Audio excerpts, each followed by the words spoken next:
Awesome. So, well, hello everyone. And again, I want to thank Connie Grandal, our excellent volunteer greeter.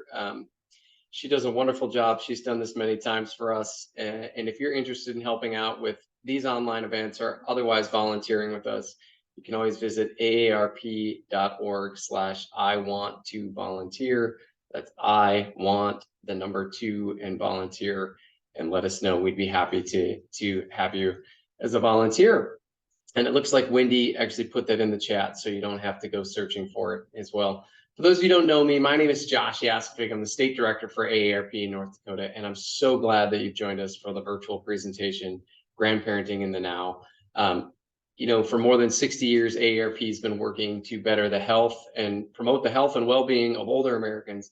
And we continue to do that each and every day right here in North Dakota by sharing information on important topics that impact older adults, like caregiving, which is also part of being a grandparent. And we're hopeful that today's session will bring you some good tips, information, and resources that will help you excel as a grandparent for your grandchildren. Listening to Connie give her introduction about saying being a grandparent is one of the titles that she cherishes most, I'm often reminded by what I think is one of my mom's favorite quotes, which is, "If we knew grandparenting was this much fun, Josh, we probably would have skipped you."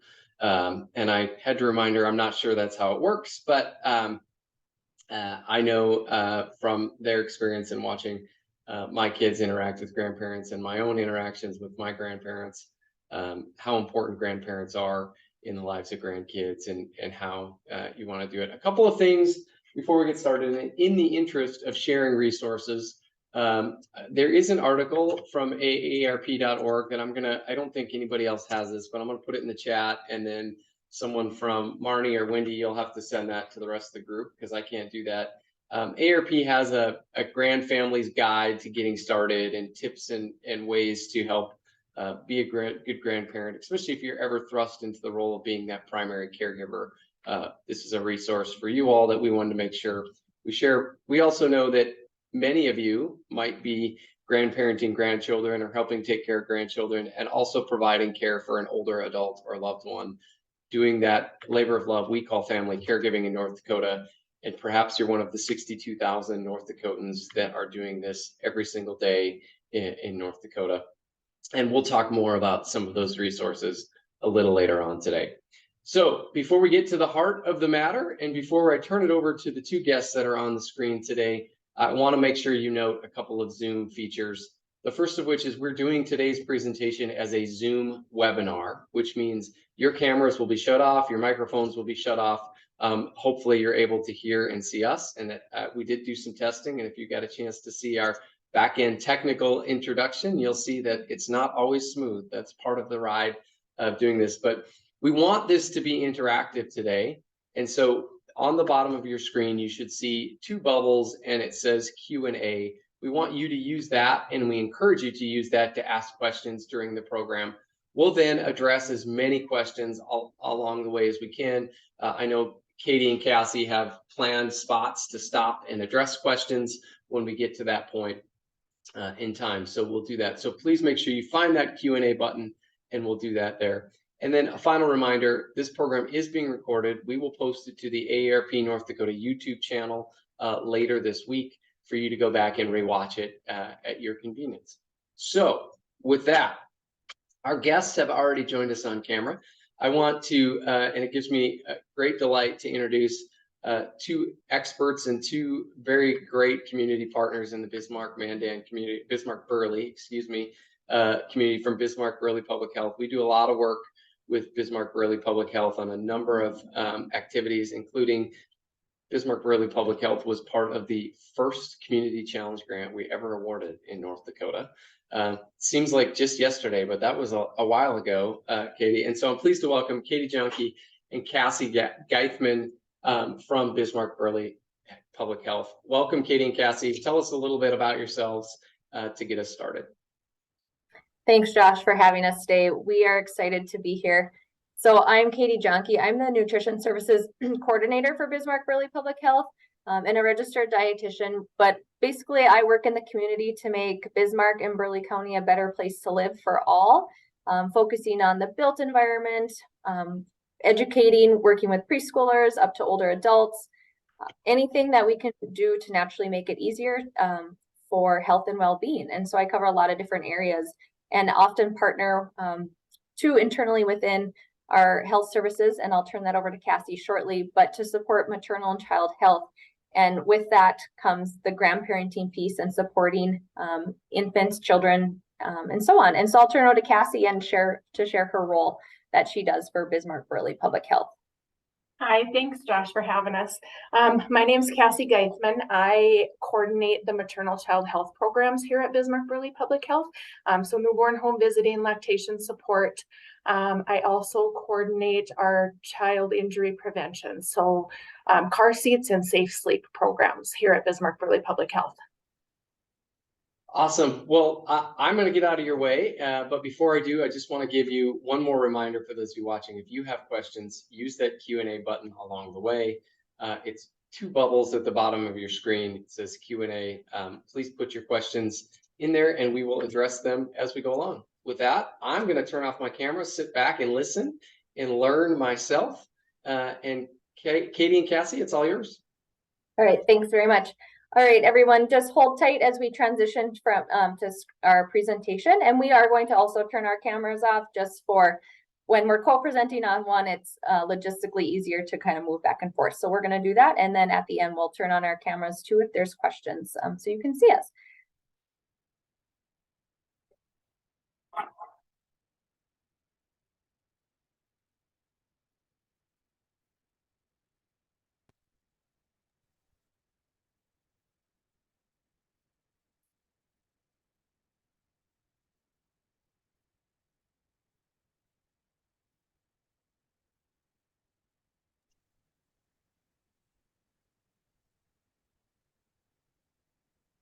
You're good to go, Katie. Sounds good. As we said earlier, I'm Katie and Cassie here talking about grandparenting in the now. And so we understand that this is not your first rodeo as a caregiver for children. Obviously, if you're a grandparent, that means you have raised in some way children of your own and successfully have done so. And so now you get to reap the benefits of loving and caring for your own grandchildren. However, it might have been a while since the raising your own, and the reality is that standards of baby and childcare have changed. This educational session today is going to get you up to date with new recommendations, inform you of ways to help keep your grandchildren safe, and ensure that you will be the best grandparent ever. And if you take any tips from the photo shared, looks like they've gotten it right this time around. So just a little lighthearted photo for you to enjoy today. Today, we're going to cover just a few different areas, focusing on child safety. We know that this is paramount for protecting our children. Babies that may have been raised in the 80s or the 90s, you know, they were put in cribs on their stomach, advised that this would prevent infants from choking on their spit up. However, we now know that later research has reversed that thinking. Babies who sleep on their tummies are at a higher risk for SIDS, and we will get into all of this a little bit deeper. Speaking of the crib, think about how many of you had bumpers in your cribs and extra blankets or toys, and that is no longer a recommendation and is really encouraged to be prohibited to allow from strangulation and suffocation. If you want to have your life-saving skills up to date, even taking an infant CPR course would be beneficial. And then also learning how to install car seats. And again, we will touch base on a couple of these areas as we get deeper into the presentation. Respecting your adult children is key. Try to remember that the grandchildren that you may be caring for are not your children.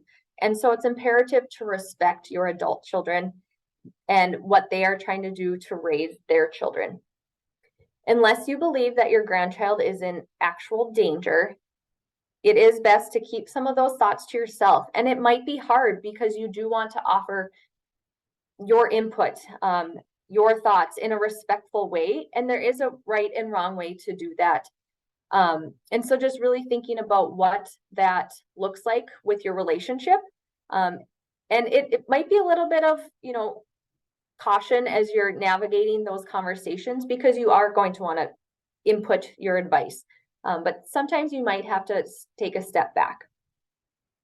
And then live and learn as you go, as we all are doing. You're going to make mistakes. The parents are going to make mistakes, but acknowledge them and move on. Support is going to be your greatest role in the relationship of caregiving for your grandchildren.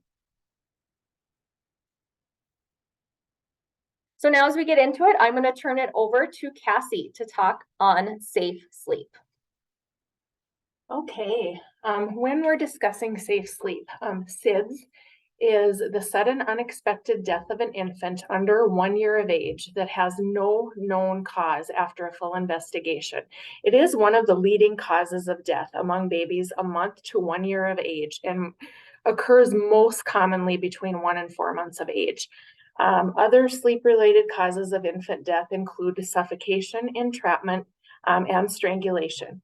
Well, we have seen SIDS deaths decline to about 33 deaths per 100,000 babies in 2019. Accidental strangulation deaths have increased in that same time frame.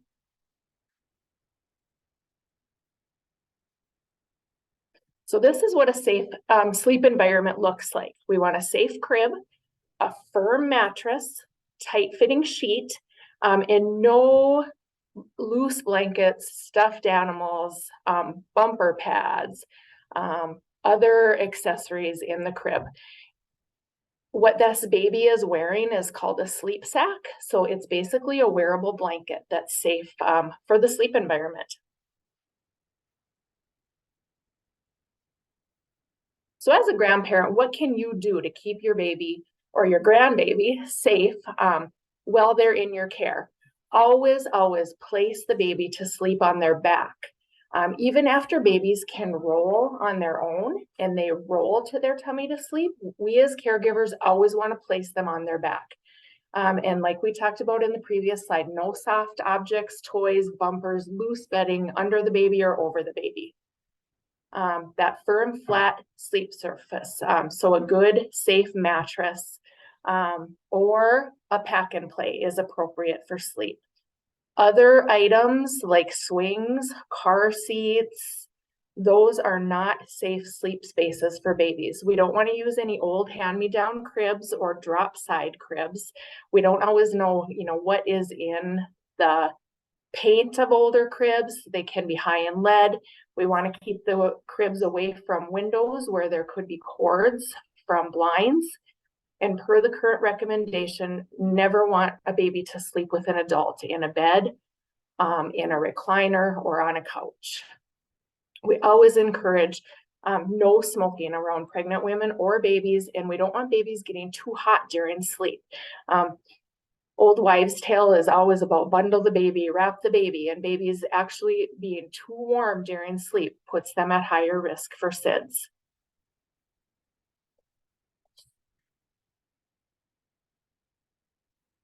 So other things that can be done to reduce the risk of SIDS: breastfeeding, sharing a room. We encourage parents to sleep in the same room with a separate sleep space as their infants. Giving a baby a pacifier for naps or bedtime once breastfeeding is well established. We don't want to interfere with that breastfeeding relationship with the pacifier, but pacifiers do decrease the risk of SIDS. We want to follow all guidance from the baby's healthcare provider, getting all their vaccines and regular checkups on time. And then make sure that babies get plenty of playtime, tummy time when they're awake and someone is watching them.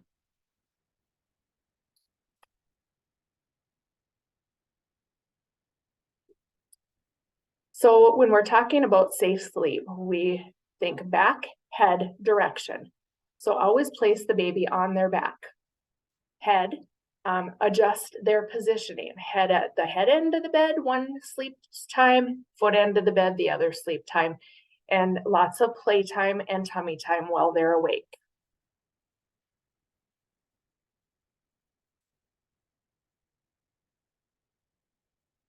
Is swaddling safe?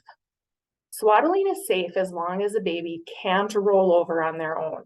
Once they're rolling, it's no longer safe to swaddle. We also need to be careful about swaddling too loosely, because then the swaddle blanket can become a loose blanket and a risk in the crib, or too tightly that it restricts the baby's movements. We want their hips and arms to be able to move fairly freely.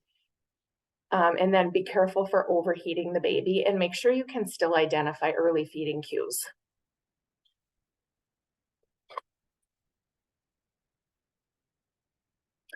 Tummy time. We encourage at least a half an hour to 45 minutes of tummy time a day. Tummy time helps babies strengthen their muscles and increase their coordination and balance. Babies who spend more time on their tummy will roll, crawl, pull to stand, and walk earlier than babies who don't. It also prevents flattening of the back of the head and tilting of the head to one side or the other. You can start tummy time the day the baby is born, and really the earlier the better. Always supervise your infant during tummy time.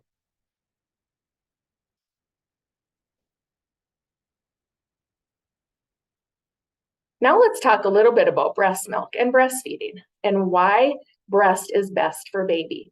Breast milk is very easily digested. It's biologically perfect nutrition that changes by the day and the hour to meet the nutritional needs and developmental needs of your infant. The taste of breast milk changes depending on what is in mom's diet, so it stimulates the sense of taste and smell. Breastfed babies are at reduced risk of many different health issues, such as diarrhea, ear infections, respiratory infections, and meningitis. They get sick less often and generally are sick less time than at formula-fed babies. They may be less likely to die from SIDS, and there's no concern about contamination, like we've seen in the last year with some formula.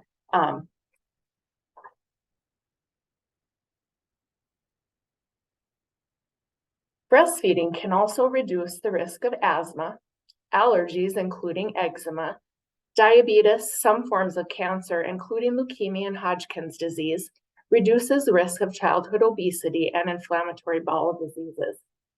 Some other mental and physical developmental benefits of breastfeeding is better vision, fewer cavities, and some studies show that infants who are breastfed have a higher IQ.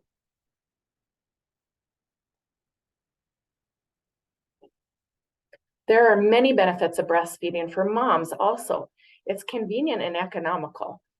It helps mom get back to her pre-pregnancy size sooner, less bleeding after delivery, reduces mom's risk of osteoporosis and some gynecological breast and ovarian cancers. Some studies show it can also reduce the risk of heart disease.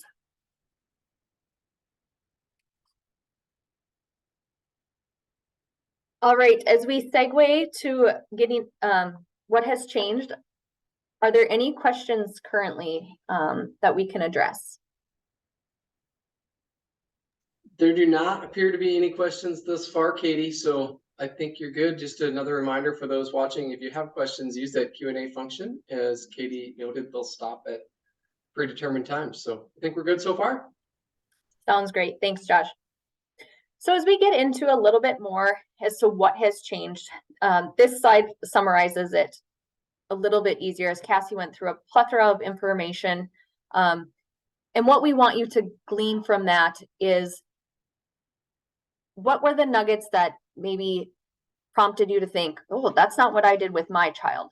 So that's where you're going to want to maybe pay more attention, because those are the recommendation that has changed, and maybe how your own adult child is now parenting your grandchild. So again, promoting more breastfeeding and limited infant formula. Breastfeeding promotion and education really is the forefront. Currently, we actually are in World Breastfeeding Week, where we're promoting across the world the benefits for breastfeeding an infant. And so if you do have a grandchild that is breastfed, support that mother and that child and offer and ask ways that you can offer assistance in their breastfeeding journey.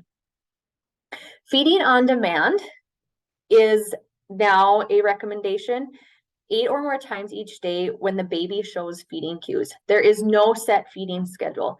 Possibly in the past, it was every 2 hours or every 4 hours feed the baby. And now we no longer look at the clock to feed a child.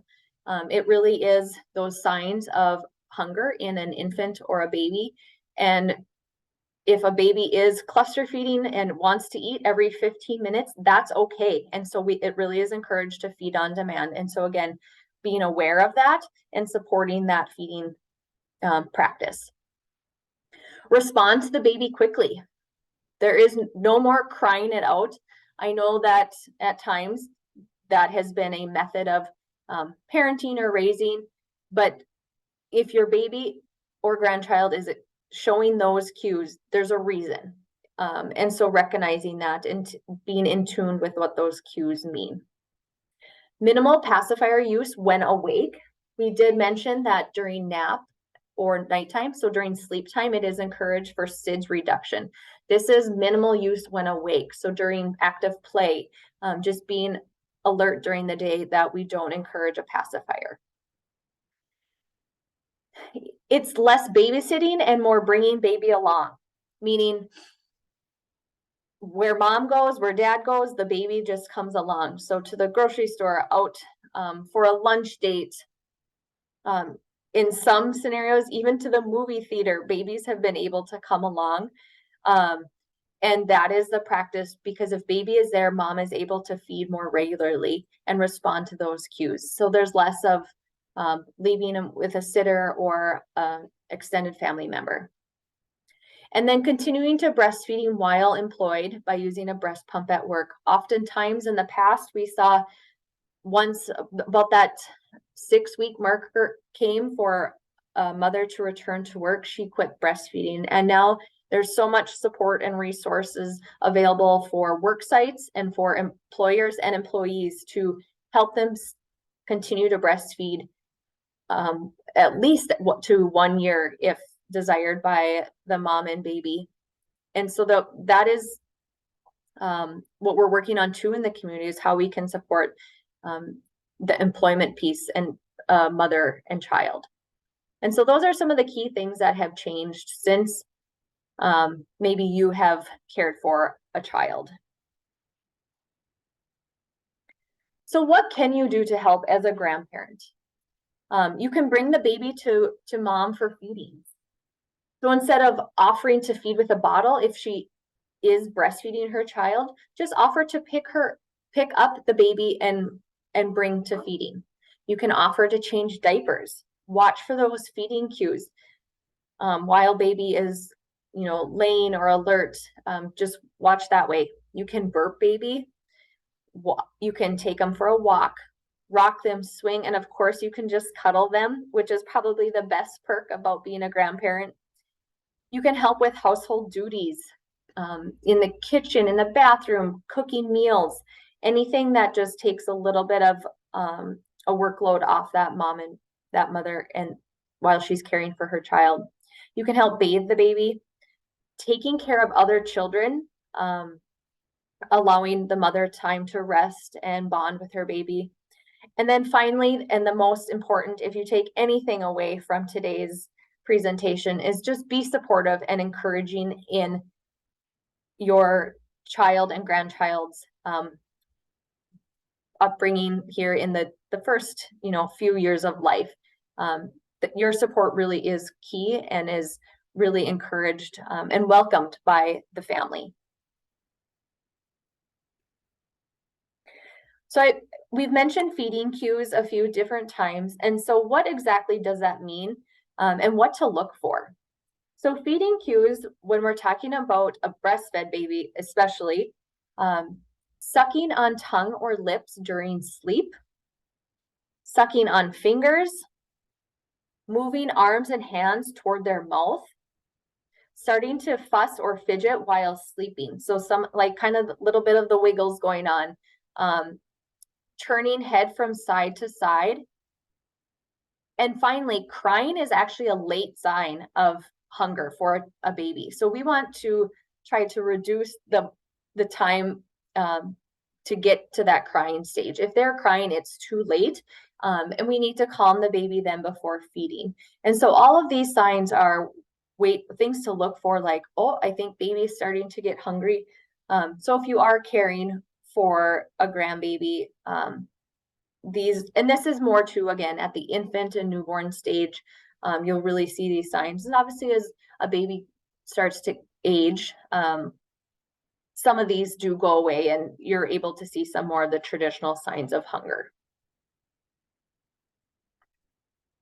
Signs: baby is full, they fall asleep, their body relaxes, they open their fists. So again, their hands relax, their forehead relaxes. And if the mother is breastfeeding or bottle feeding, they release the nipple. And so just thinking about how you can be supportive if you are feeding, and not to overfeed the baby. So once they're full, they'll go through any of these signs. And so that's important to just stop feeding at that point, as babies are very good self-regulators of hunger. And it's key not to overfeed them.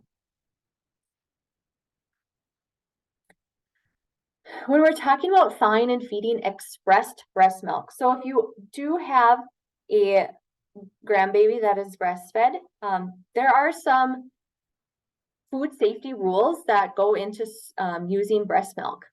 And so this is for expressed breast milk that the mother has just pumped and provided. And again, if it is from the freezer, some of the tips there. So you never want to thaw or heat breast milk, or formula for that matter, in a microwave, as it can destroy the nutrients and create hot spots. So you never want to heat that way. If you do need to warm, you can do so under warm running water. But instead, you can thaw overnight in the refrigerator, again, container of lukewarm water, or just under the sink water. However, breast milk does not actually need to be served warm. Babies will drink it room temperature or cold if that's what they are used to. And so you don't even need to warm it at all. If you have it in the fridge, some babies pour it into a bottle and then you can feed them right from that. And so that's really a nice benefit too, that you don't always have to be somewhere to warm a bottle. That's not really the process now as we look ahead to newer recommendations, is we really do encourage just room temperature if it's freshly expressed, or cold right out of the refrigerator. You may have to swirl the breast milk in the bottle to help mix the fat, which may have separated, and that's natural and that's going to happen. And so you may just have to swirl it to bring it back together. If you are warming it, you want to test the temperature by putting it on your wrist. And I think that has been done, is a similar recommendation from past too. If an infant did not finish their bottle, they can reuse it within 2 hours. Then you must discard. And again, this is for express breast milk. These are some storage guidelines if you are caring for a breastfed baby and you are given milk while the mother is away. And so things just to look for, if it's freshly expressed or pumped, up to 4 hours on the countertop. So freshly expressed milk can sit out, which is really convenient for a breastfeeding mother, but then up to 4 days in the refrigerator and in the freezer 6 to 12 months. If it's been thawed from previously frozen, that time is cut in half. And then again, only 1 day in the refrigerator. If it's leftover from a feeding, again, use within 2 hours. And so again, just some general guidelines to take note of and just to be aware of. I don't expect you to memorize these or know these necessarily off the top of your head, but just know that breast milk storage guidelines are different than formula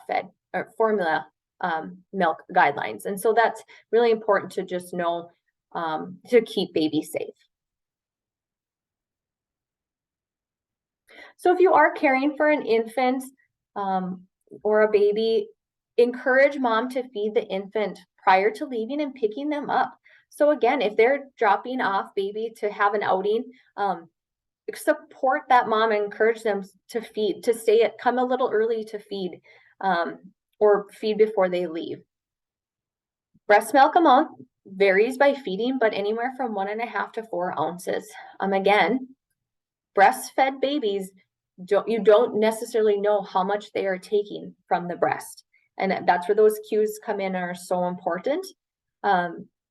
I recall when I had my young kiddos, I sometimes got asked, well, how much are they eating? And I never knew what answer to give because I didn't know. And so just being open-minded and being flexible with not knowing that amount. And so again, oftentimes we encourage, if you are carrying, start with 2 ounces. And if the baby seems to need more, then you go up 1 more ounce. But don't go over, because again, then you are wasting precious breast milk that the mom worked so hard to produce. You want to slow feedings down and watch for infant cues. And then use paced bottle feeding, which we will show a little video here on our next slide about paced bottle feeding. It's about 3 minutes. And what I want you to take away is they are fed differently. And it is a little bit different of a method than maybe when you fed babies in the past. And so there's a lot of tips and there's things to consider when feeding a breastfed infant.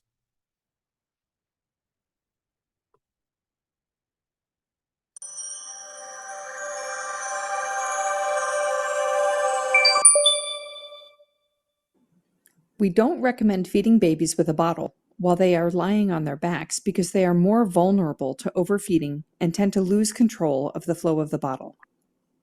This can end up being a forced feeding situation because they have to keep swallowing to keep up with the flow of the bottle to prevent choking. Paced feeding mimics the control babies can have at the breast and prevents forced feeding. Some breastfeeding experts have observed that babies are less likely to refuse the breast when they receive the bottle in a paced fashion. Start by holding the baby upright, supporting the torso with your arm. Place the nipple on the upper or lower lip, wait until he opens his mouth, and let him draw the nipple in. Avoid sticking the nipple in his mouth before he's ready. It helps to let the baby suck a little without getting milk. This is similar to breastfeeding, where a baby sucks for a while before the milk starts to flow. Allow the nipple to partially fill with milk, leaving some air in the nipple. By keeping the baby upright, we slow down the feeding. Gravity isn't pulling the milk out as fast when the bottle is level with the floor. Babies take natural breaks when eating, and when those natural breaks come, tilt the bottle down a bit to really allow the break, preventing milk from flowing into the bottle while the baby is taking that break. When the baby resumes sucking, tilt the bottle back up. That way, parents can relax, get to know their baby, enjoy gazing at the baby, and watch overall behavior. Follow the baby's lead and allow the baby to have control. When the baby has control, the baby will not drink as quickly. It is common to see people wiggle the bottle in an attempt to get the baby to suck more. This should be avoided because we want the baby to set the pace of the feeding. Watch the baby's face for facial expressions or signs that they need a slower flow, such as widening of the eyes, furrowing of the brow, or turning or pulling away. Even a baby that is accustomed to quick feedings will begin to welcome the breaks and will probably start to take breaks on his own. As you can see here, the bottle is horizontal and the baby is taking a break. Paced feeding can reduce pressure on mom when she goes back to work. It slows down how much the baby takes in, so we reduce overeating. It helps avoid the baby eating large feedings when away from mom. If he does eat too much at daycare, he might not nurse as frequently as mom would like when they are together. No need to worry about the baby taking in air. It will come out one end or the other. Burping the baby periodically will help if air intake is a concern. This method of bottle feeding takes some practice. When working with families, explain paced feeding while they offer the bottle. If you show them how to do it, try to make a point of having them practice it in front of you.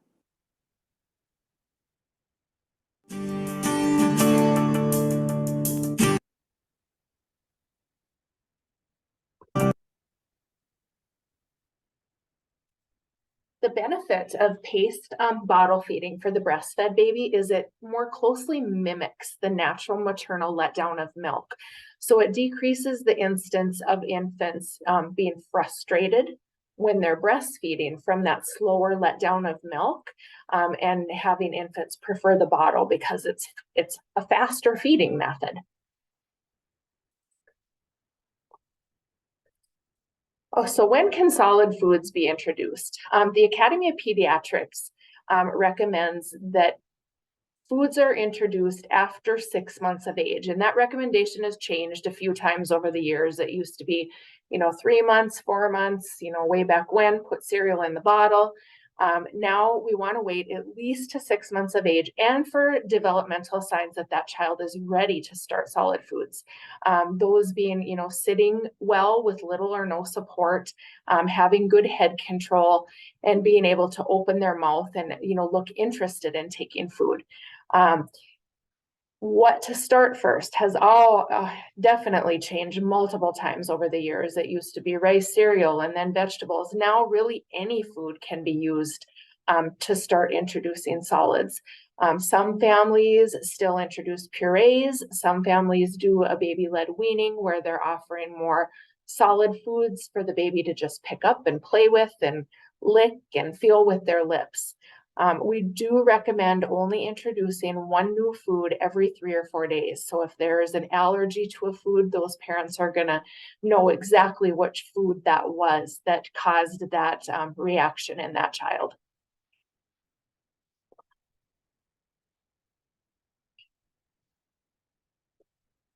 Does anybody have any questions up to this point?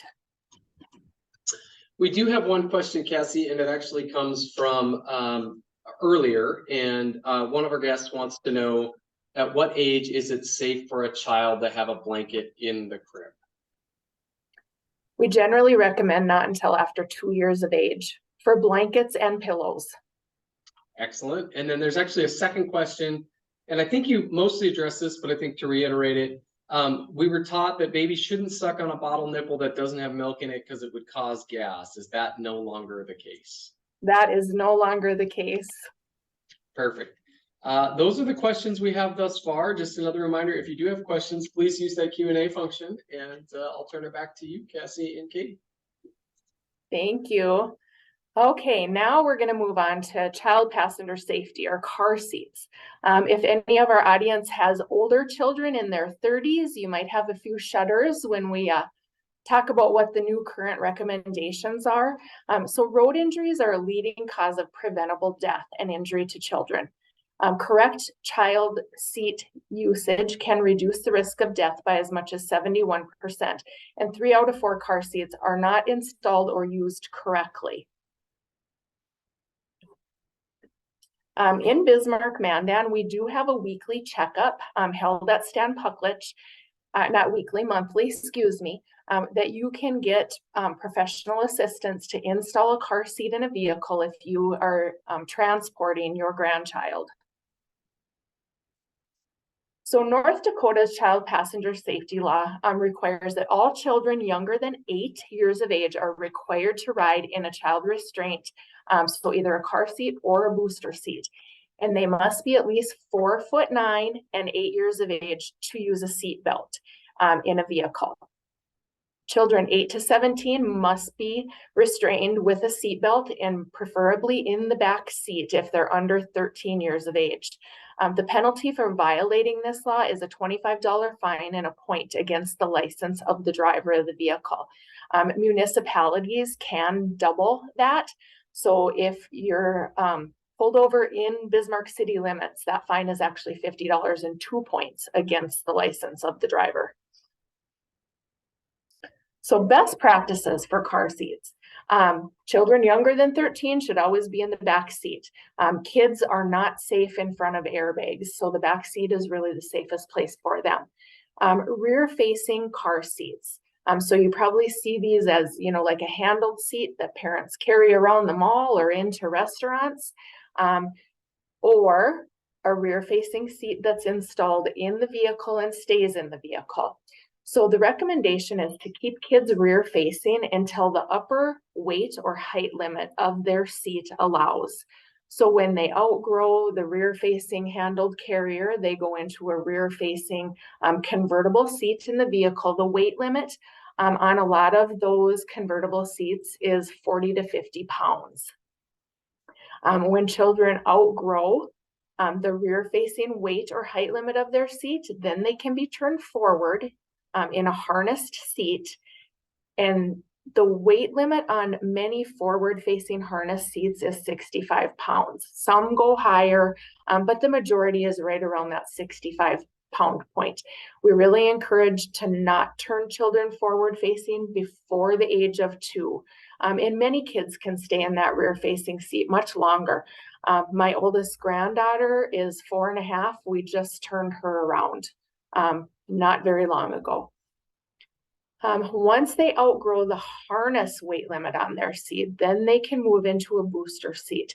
We don't recommend doing this before at least 4 years of age and 40 pounds. And once they outgrow that booster seat, move into a correctly fitting seat belt.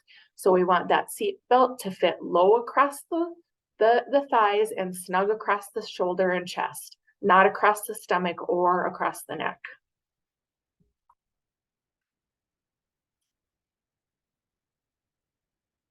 So as we wrap up today's presentation, the key message again is that your support matters, period.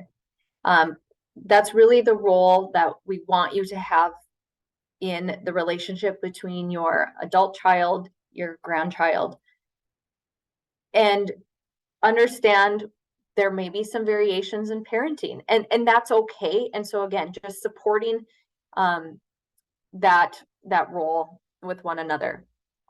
We do understand that it takes a village to raise children, to get through life. We know things are busy and it does take a village, and that's where if you can just be a supportive presence in caring for grandchildren at any age, that's really where it is the best. We do know that having extended family can greatly improve the emotional, mental, and physical well-being of new parents by showing up and helping in situations where they may fall behind. As I mentioned kind of earlier, for example, a baby's aunt or grandparent could do the laundry and help prep a meal, or the grandpa might offer words of encouragement and read a book. Your siblings, parents, and in-laws can bring deeper knowledge of preferences and can step in exactly where others may feel inadequate, or if you're asked for advice. And the baby benefits too. We know having a supportive system outside of that immediate family really does make a huge difference when there's additional resources, friendships, support to connect with. Researchers through the American Psychological Association say newborns whose complex families support the parents experience a whole lifespan of improved resilience in the face of common adversities. So to simplify, again, when newborns and babies are brought into this world with having a supportive network of friends and family and grandparents and loved ones, that they are naturally able to navigate the crazy world that they are brought up in and live in, having you as a support system. And so with that, wraps up our presentation for today. So Josh, if there are any questions, and I will stop sharing and turn on our screen here again so that people can see us. Well, Katie and Cassie, thank you so much. Even I learned something new today, and I'm not that far away from parenting little kids. So thank you so much. There are a couple of questions that we'll get to here. And if you have questions, again, put them in that Q&A feature here. The first question is regarding car seats. And you talked about proper car seat use and putting them in the back. And I know this is a question we always struggled with. How about wearing coats or jackets in car seats? How do you account for that? We live in North Dakota after all. That's our wintertime weather. We really don't encourage snowsuits or thick coats in the wintertime. If you can get, a coat that you can really squish that harness down, something, with, I don't know, what's in those coats, Katie, you work at Shields. Just nothing really big and puffy. We encourage putting the baby in the car seat, harnessing down, and then putting the coat on backwards over the top of them or blankets over the top of them. But anytime we get anything thick and puffy, it really impedes getting that harness tight down to the baby. And then the chance of ejection is increased. Excellent. Thank you. Next question is recommended age of moving from a crib to a toddler bed. That really is a personal family preference. And how that child is tolerating the crib, if they're able to climb out of the crib, if they're going to stay in a toddler bed. There really is no recommendation. It's a family preference. And it might change from grandchild to grandchild, I might add. I know it changed from kid to kid for us. Our first one was in a crib for a long time before a toddler bed, and then the last two swapped out because the last two became escape artists. And so for us, it was just safer to put them in a bed than it was to have them crawling over bars. So excellent. I'll pause for another second here to see if there are any additional questions. And maybe while that's happening, ask one more. So for those, you talked a lot about feeding today and about breast milk or formula and the importance of breastfeeding and whatnot. But for those who may have to use formula, are there other supplements, things that families can do or parents can support? I know breastfeeding is best. Sometimes it's not possible or a reality. And so are there other recommendations for those that do need to bottle feed or use formula? That, there are, milk banks where people donate breast milk to. Most of those are for more fragile, like medically fragile babies in the NICU, or there is some informal milk sharing that goes on, around the community. But, the formulas are good. I mean, babies grow well on formula for those families that need to use that option. Sure. Okay, cool. Well, I don't see any additional questions. So I just want to, again, say thank you to you, Cassie, and you, Katie. This was great. And we had great information to share and get out. And hopefully it was helpful to our audience as well. So and just to follow up too with formula, the key thing that we do need to watch for breast milk as well, but really is food safety.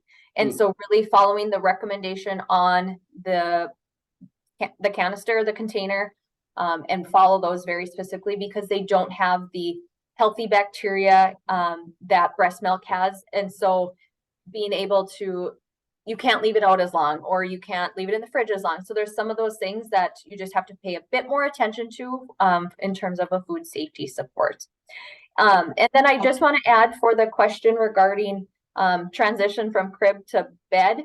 If there is hesitation too, or just a thing to consider, it doesn't even have to be a full bed. You can even just lay a mattress on the floor for that transition as an opportunity if you're looking to make that transition and don't quite feel comfortable from that crib to full bed. It doesn't have to be like a full queen size bed. You can simply put a twin mattress on the floor, so they're only 4 to 6 inches off the ground. So perfect. Those are just a couple extra tips for consideration. Excellent. Thank you. Again, thank you both. So appreciate you being here and joining us. for sharing grandparenting for our participants. So appreciate that. Before we get out of here, I do want to highlight a couple of things. The first of which is, as we noted at the beginning, AARP knows that while you may be caring for grandkids, you also may be caring for an older adult loved one. We know there's a growing segment of folks that are in what we call that sandwich generation, who are likely having kids or grandkids around and caring for that. And then they're also caring for an older adult loved one, maybe a parent or neighbor or aunt or trusted friend as part of it. And AARP has a whole host of family caregiver resources to support those individuals doing that labor of love. Again, those 62,000 North Dakotans providing over 83 million hours of care every single year in North Dakota. And so in the chat, someone will share quickly the AARP North Dakota Caregiver Resources page. There are a whole host of resources, including checklists from AARP, access to the Aging and Disability Resource Link, where you can get confidential supports and services in North Dakota communities, First Link, connections to the North Dakota Insurance Department State Health Insurance Counseling Program, as well as others. And so take advantage of that.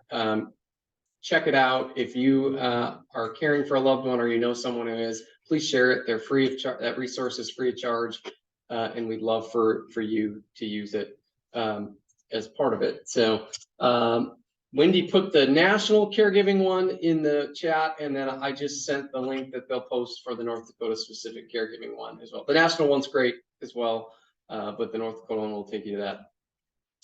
Last thing before we get out of here, AARP is really ramping up our work on Social Security. And we know for most people over retirement age, Social Security is their largest source of income. For 14% of those people, it's nearly all of their entire retirement income. And in North Dakota, over 102,000 individuals are retired and receiving Social Security benefits. That Social Security benefits pump $2.3 billion into the state's economy, 1.8 of that being paid to those retirees receiving benefits and their eligible family members. So we wanted you to know that AARP believes that it's your money, and if politicians don't take action in the next 10 years, your benefit could potentially be cut by up to 20%, or an average of $4,000 per year. And so AARP has a resource page, aarp.org/social security. If we go to the next slide, Marnie. Maybe. That on the Social Security resource page, you'll find tips, tools, calculators, question and answer sections, and we're also working to help make you aware of what you can do and helping raise the discussion about what's happening with Social Security so that we can continue to fight and ensure that your hard-earned benefits stay in your pocket and it's not a piggy bank for others. So if you want to help out, you can go to aarp.org/I-want-to-volunteer. That's I want the number 2 volunteer, and indicate your interest in helping out and being a part of that. Last but not least, this event and almost all of our virtual events are recorded and are posted at aarp.org/nd events. You can also find our other upcoming events and activities on that. And after this, you will get an email with a feedback survey. It's really helpful to us if you complete that survey. It should take you no more than 5 minutes to make sure that we know what we did right, know what we can improve upon in the future, and help meet your needs and expectations. So again, thanks to Katie and Cassie from Bismarck Burley Public Health. I also want to give a shout out to the AARP North Dakota team. Today, Marnie and Wendy were helping in the background, and also Doreen and Janelle certainly had some significant input. So with that, have a great, wonderful rest of your day, and thanks for joining us. Thanks for having us, Josh.